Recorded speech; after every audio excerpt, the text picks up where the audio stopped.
I already posted a video regarding the passing of Mean Gene Okerlund back in 2019 with DDP stating he expected a tremendous turnout for Mean Gene Okerlund, and that did not happen, with just a few pro wrestlers showing up to pay respect to Mean Gene Okerlund, as I covered.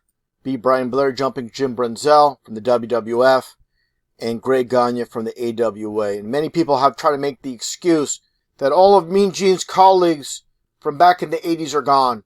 That's an absolutely poor excuse. As we know, many are still alive, such as Vince McMahon, Jesse Ventura, as you see here, Jimmy Hart in the back, Ricky Steamboat, Hillbilly Jim.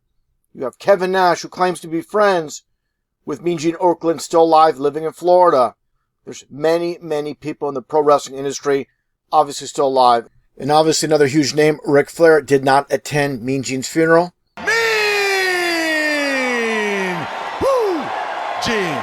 And a huge one, of course, is Hulk Hogan himself, that did not attend Mean Gene's funeral. Now, taking a look here at Sherri Martel, and another sad sight where you only have Booker T and Sharmell, Marty Jannetty of the pro wrestling industry, show up for Sherri Martel's funeral. And I should add as well, not pictured is Jake the Snake Roberts, who was good friends with Sherri Martel. Here you see them at a restaurant together. It's a very sad situation. Again, respect to Booker T. For some reason, Stevie Ray did not show up. Of course, the big name, Shawn Michaels, who Sherri Martel managed in the WWF, Ted DiBiase.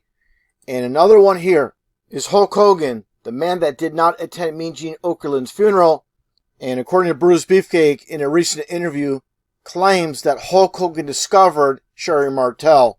And the constant theme, obviously, of pro wrestlers not showing respect to their colleagues is disgraceful, as I mentioned before. Here you see Macho Man, the Ultimate Warrior, and Sherri, of course, all passed away. You see Hall of Famer Sherri Martel receiving her WWE Hall of Fame plaque, her award. And again, nobody showed besides a handful.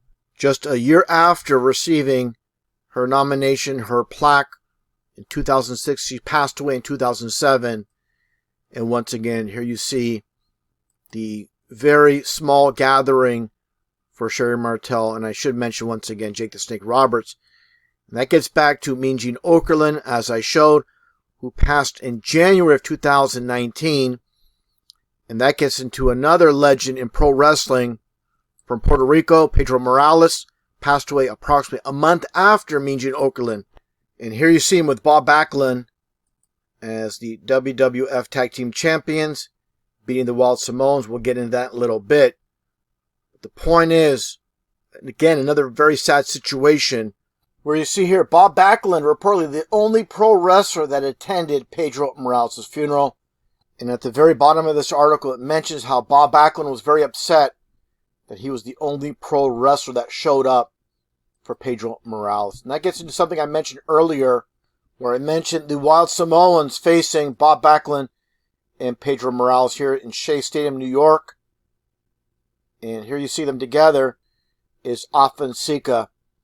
And I do not have the clip. I wish I did. It was from many years ago, back in the late 80s, where Afa himself, as you see here, with Fatu and Samu of the Head Shrinkers, you see him in the middle. During the interview, Afa discussed his time in WWF and being fired. And the reason he was fired was because he had to attend his dad's funeral. And Vince McMahon fired him for taking time off. And I remember Afa saying that, and I'm thinking, wow, what a double whammy. You lose your dad, and then you get fired from WWF because you attend your dad's funeral. What a real piece of garbage. What a real piece of work this evil man Vince McMahon is. And not only Vince McMahon, many people in the pro wrestling industry just out for themselves. Nothing but a bunch of pieces of garbage, in my estimation.